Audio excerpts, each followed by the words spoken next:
Hey, friends, welcome to the Sally Ellen podcast. As you know, we use this platform for people to share their stories of resilience. And I'm so grateful and thankful that you are here and you are listening to our stories. Thank you. So today I have my friend Francesca. Well, I've only met her once, and she was introduced to me by our mutual friend, Ashley Tesoro. And Ashley told me Francesca has a very powerful story. Now, full disclaimer, I don't know what her story is, but I am sure she will articulate her story to us today and tell us exactly what her story is about. So I have no idea what we're talking about today. So, Francesca, welcome to the Sally Allen podcast. Thank you for your invitation. Yes, I am. I'm so glad you're here. I heard that you have an accent. So tell us, where is your accent from? What part of the world? I'm from Venezuela.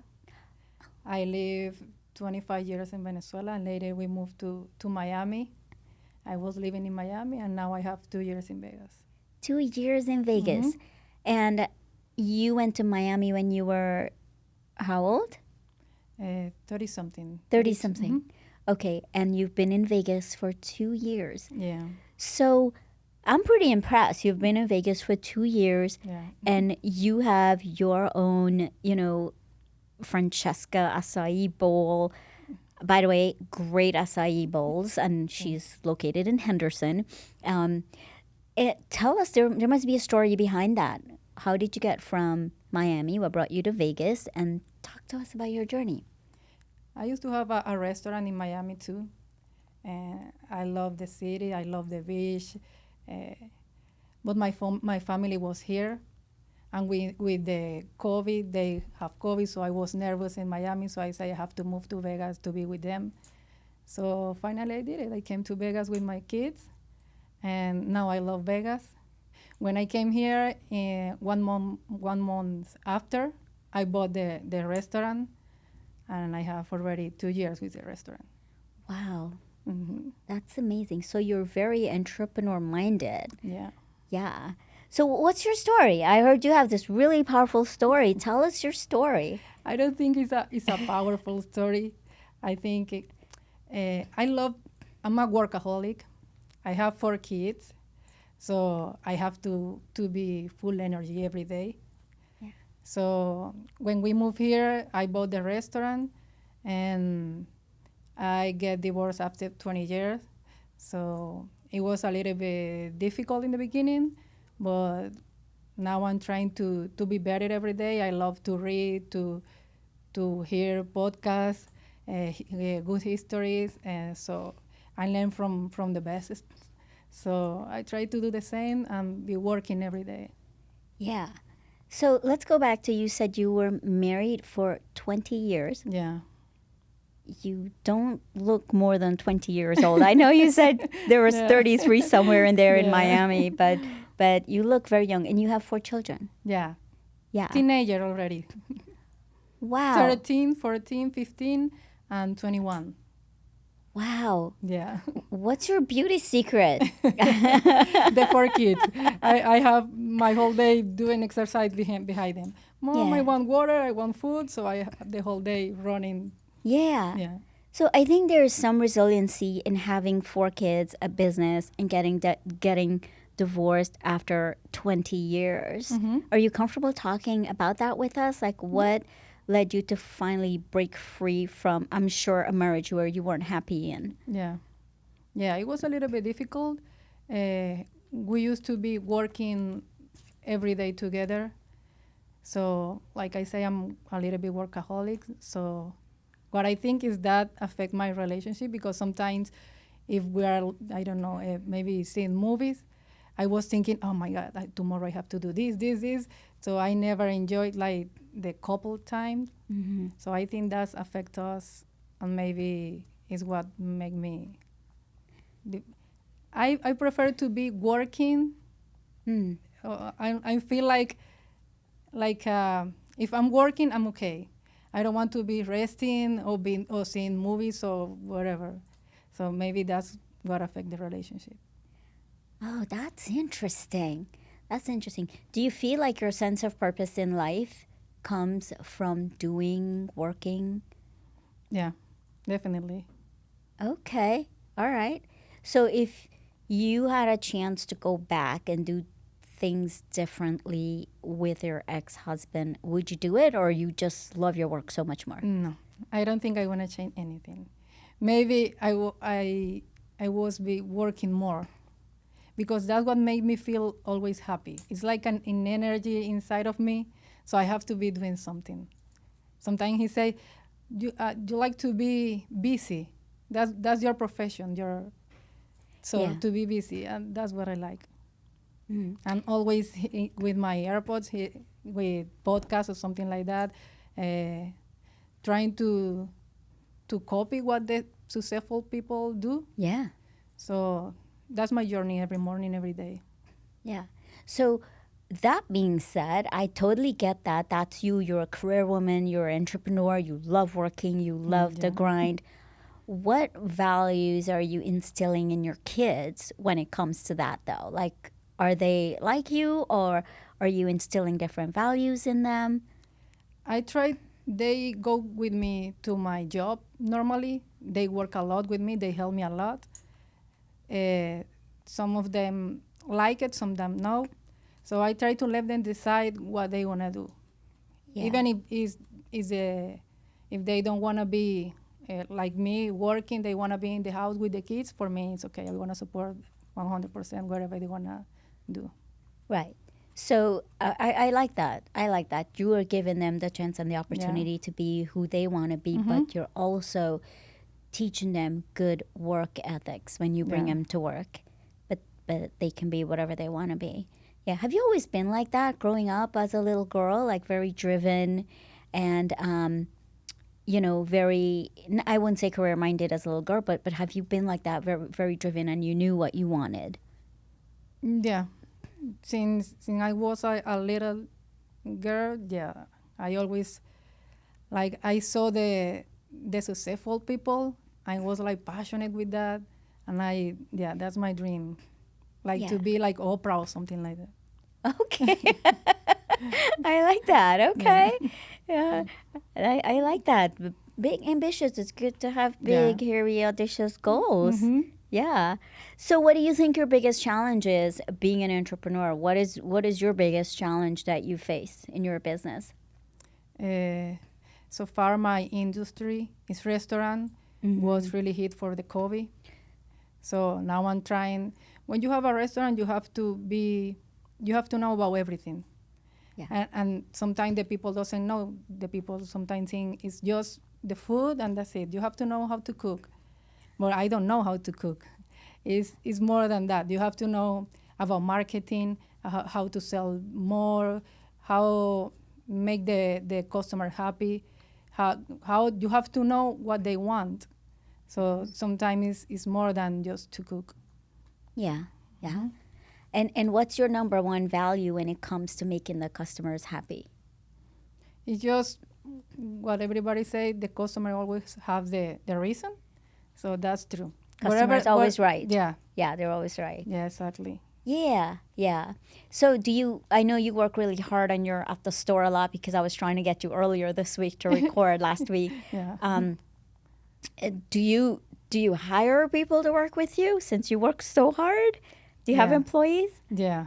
Okay, It's good. not easy to delegate, Yeah. but I have to because now I want to open another one, so I have to let them like take the whole restaurant. So I have to go to another one. All right. So I'm going to put my coaching hat on and let's do a little talk on delegating. Yeah. What are you doing in terms of delegating? How are you delegating and how are you letting go?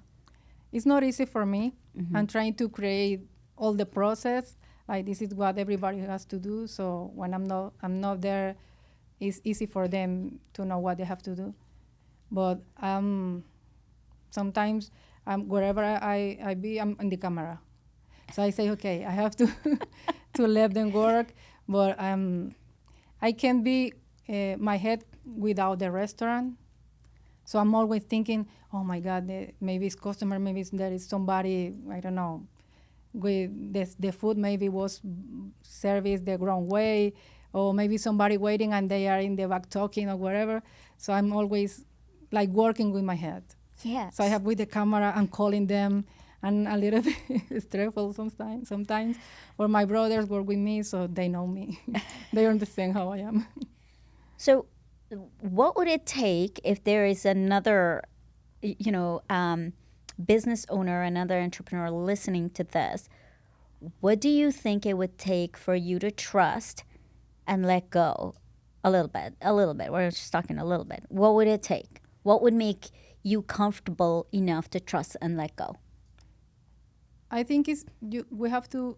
I don't have to trust in them. I have to trust in what I show them. So I have to trust in me, knowing them. So that's what I try to say to me every day. So you was a good leader. They know what they have to do. So you have to trust in you, because if something is bad there, so it's your fault. So that's what I try to say to me every day. Yeah, yeah. And it's hard because you want to make sure that everything goes right and you know how to do it right. So it's hard not to be there to swoop in and fix things, Yeah. right? I know that's difficult. So, what is the thing you enjoy most about being an entrepreneur and running restaurants? I know food industry is really hard. Oh yeah. Yeah, but what do you enjoy most about it? What aspect of it? When I create the project in the beginning, when I create the project and I start to write everything, what I want to do, how I want it, how I dream it, the colors, everything, because I go to the future and I already saw, okay, so I want to open it, I want to sell millions, and later I want to open another one, and my mind was in the future, like 10 years later. So I was already successful in the billboards, everything. So that's my best part. When I create the project, my mind is always flying. You're a visionary. Oh yeah. Yeah, that's what visionary does. They see things and they see it way out and far in advance that they know, like, oh my gosh, like I know exactly what I need to do. Sometimes it's not good because I'm flying with my dreams, and when now I have to start from the beginning. So I'm not with the 10 restaurants. I have to start with the beginning. Yeah, yeah. So it's like a hit for me. Yeah, yeah. So what keeps you resilient then? Like, I know you work very hard, you have 4 kids. How do you balance that, and what keeps you resilient and you know, in that mindset every day you got to do the same thing, go back in there and make sure everything is done right, and being that manager to your people? It's not always the same. And I'm always trying to learn how to be better in everything, in one recipe, with the people, in everything. So I'm always hearing what I have to do. So I say, I have to do this better. And every day is a new challenge. Sometimes it's new recipes. Sometimes is I have to find the new place for the new store. Sometimes I have to hire people. So I have to learn about employees, how to make the interview and all that. So every day is different. Sometimes I have to do a school thing with my kids. So it's every day different. Wow. Francesca, did you learn how to speak English before you came to Miami? No. Tell me about that. What was that journey like, learning how to speak another language? I think when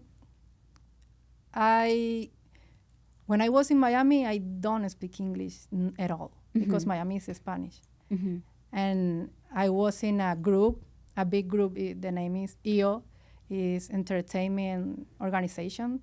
So I was with like 100 entrepreneurs and business owners.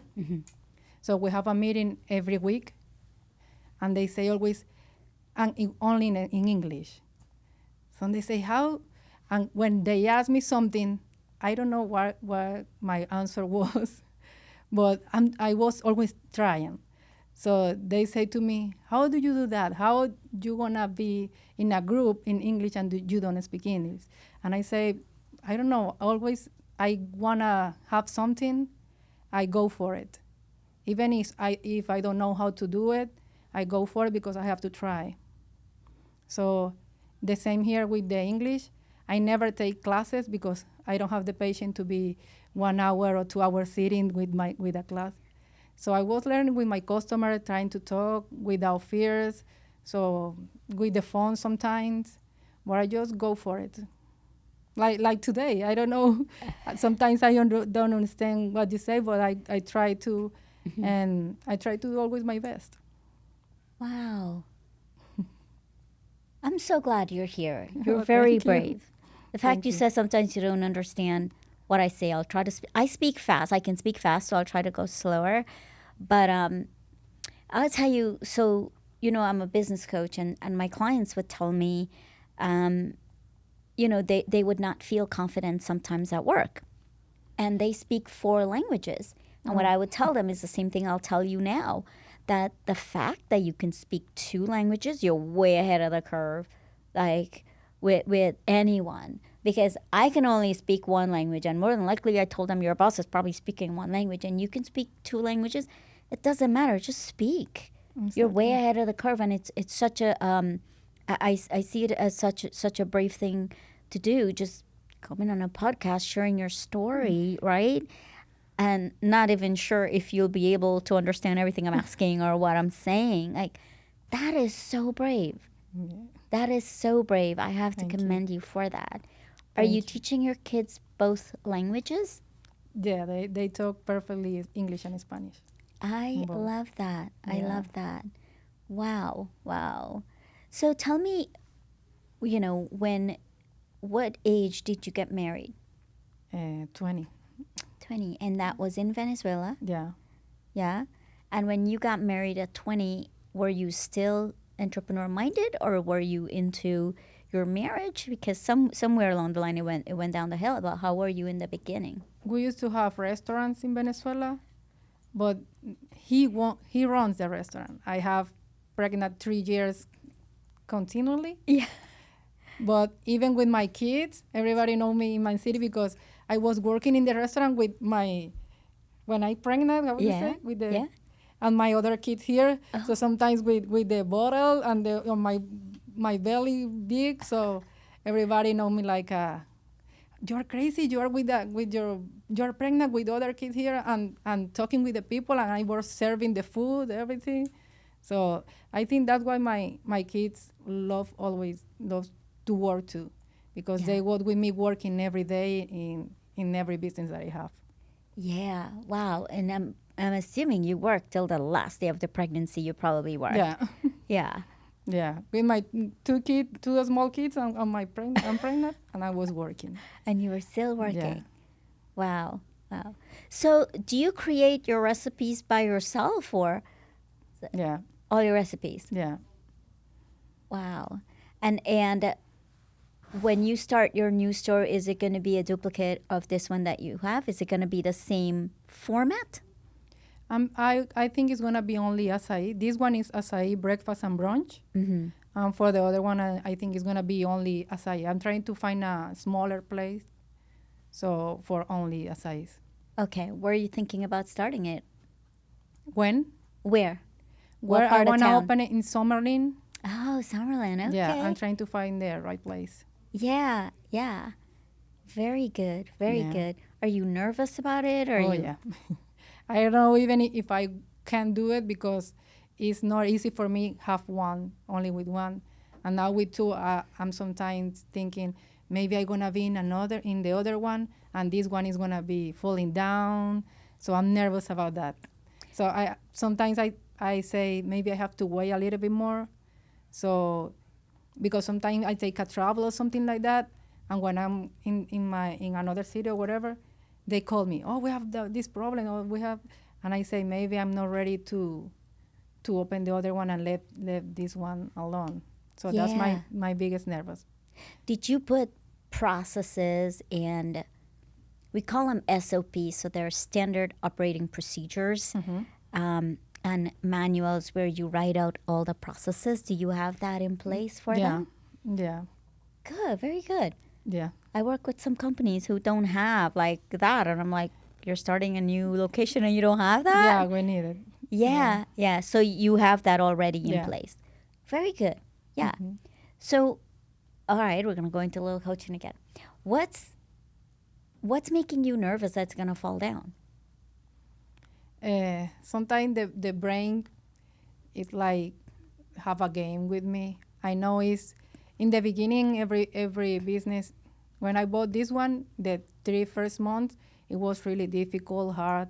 I bought it in with the cold, and the acai bowls nobody eats Oh, acai yeah. In in winter. winter. Yeah. So and I bought it in November. So November, December, January was really difficult for me. I was crying every day. So later I started the breakfast and brunch to try to bring more people. So that's work for me. So now it's a little, I am prepared for this winter now. So I know the first 3 4 months for a business is always really challenging. So that's Yeah. my biggest fear. When with the other one, with the new one, I think it's gonna be hard the first month. So I don't know if I'm able to have both at the same time because it's just me. Sometimes I say, oh no, I need a partner because I wanna grow a lot, and I think we need another partner to do that. Okay, you're gonna be in this one, Yeah. and I'm gonna find the new place. So is to share responsibility. I think it's gonna be easier for me. Yeah. Do you have anyone in mind that you can use No, like that? Okay. So none of your employees, you don't think they're ready, they're at that level yet? no yet. I don't think so. Not yet. Okay. So if this one's going to be just an acai, a little shop in Summerland, what are you going to do in the winter time? We are creating recipes like soups or something like that, Got it. warmer and coffees, like warm food Yeah. for that time. Very good. You really thought this through. Yeah. Yeah. And what I'm hearing is a very strong, resilient woman with a good business head on her shoulder. And while it's prudent to be cautious, I don't think you have to be nervous. I think you know what you're doing. I know I'm gonna be nervous even when I already did it. So what I say to me is, even if you have fear, you are nervous, you have to do it with fear and with the nervous, but you're gonna do it anyway. So maybe I'm gonna cry, I'm gonna suffer, I'm gonna sleep thinking, I'm gonna wake up 2 a.m. and I don't gonna sleep anymore, but I'm gonna do it anyway. Yeah, and in the end, it will it'll pay off. Yeah. Yeah, you'll see it's up and running, and you will see the fruits from it, and be like, I didn't have anything to worry about, Yeah. which is not true. Totally. I'm reading this book by this woman, Jamie Kernan Lee or something, Lima or something like that. But I get what you're saying because I'm seeing into the mind of an entrepreneur. But she was in her business was makeup, and she was saying the same thing. For 10 years, she just worked out of her living room, and she's always thinking about her business. So I get with you, same thing. You're just going to be thinking about it until it's really up and running and operational and generating revenue. Yeah. Yeah. So, all right. So, listen, what was Ashley talking about when she was saying about your story? What was Ashley trying to tell me about your story? Are you holding back parts of your story? When I talk with Ashley and Fifi, is a common friend between us. They say you have a great story. I say I don't see my story like super story. I see I'm a regular woman. I like to work, but I don't know if that's good or bad. I live happy. What I think is good for me is my 4 kids. My 21 years old is already engineer. She's working a lot too, and she's successful in Miami. So that is what is important for me. My other 3 kids is always working with me. They are healthy.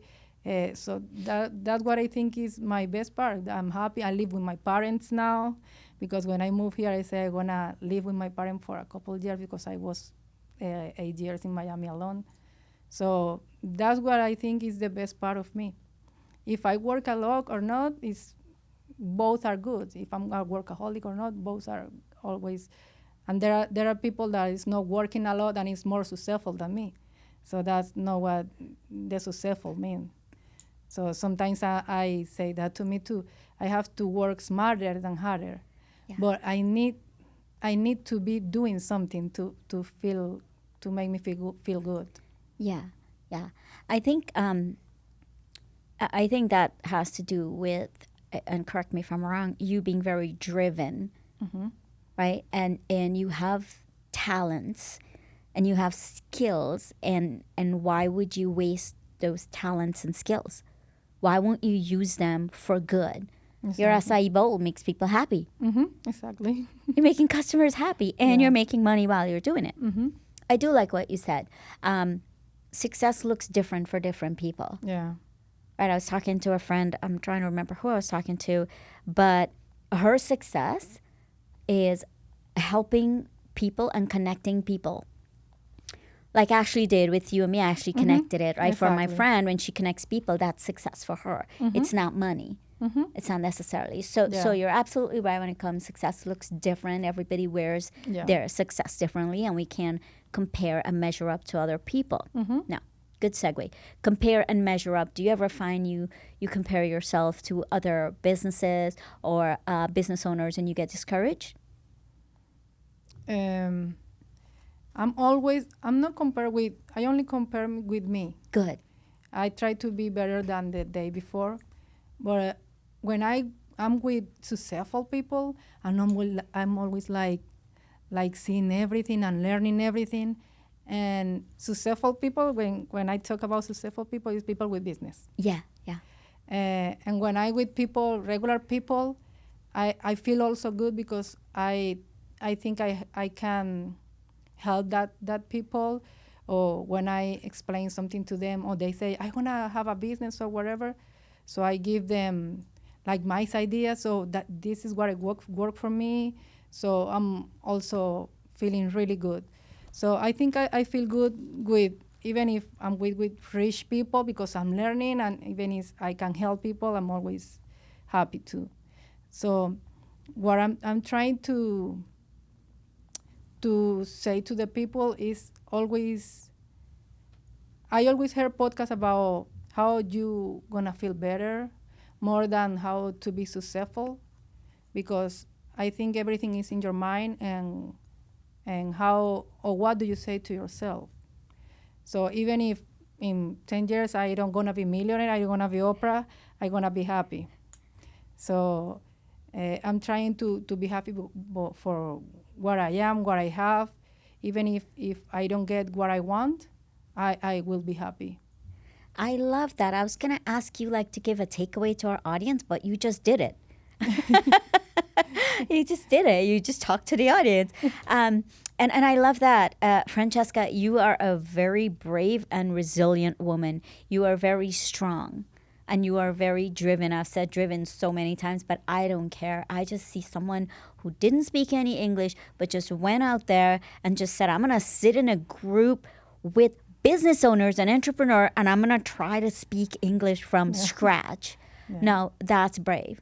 And you're right. I believe you truly when you say you don't compare yourself with other people, because you are willing to be open and to be vulnerable. Mm-hmm. You're Yeah. not afraid to be your true self in front of people and who you are. Mm-hmm. So you are a rock star.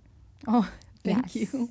And I want to thank you so much for being on the podcast and sharing your story with us. And well, friends, I always say it's never too late to start living resiliently. And what I've learned from Francesca is that if you be yourself, you're being vulnerable, you're being open, and you don't compare yourself to other people, great things can happen to you, including opening up an acai bowl franchise, right? Yeah. With that said, again, I just want to thank you for being here. And that's it. Until next time.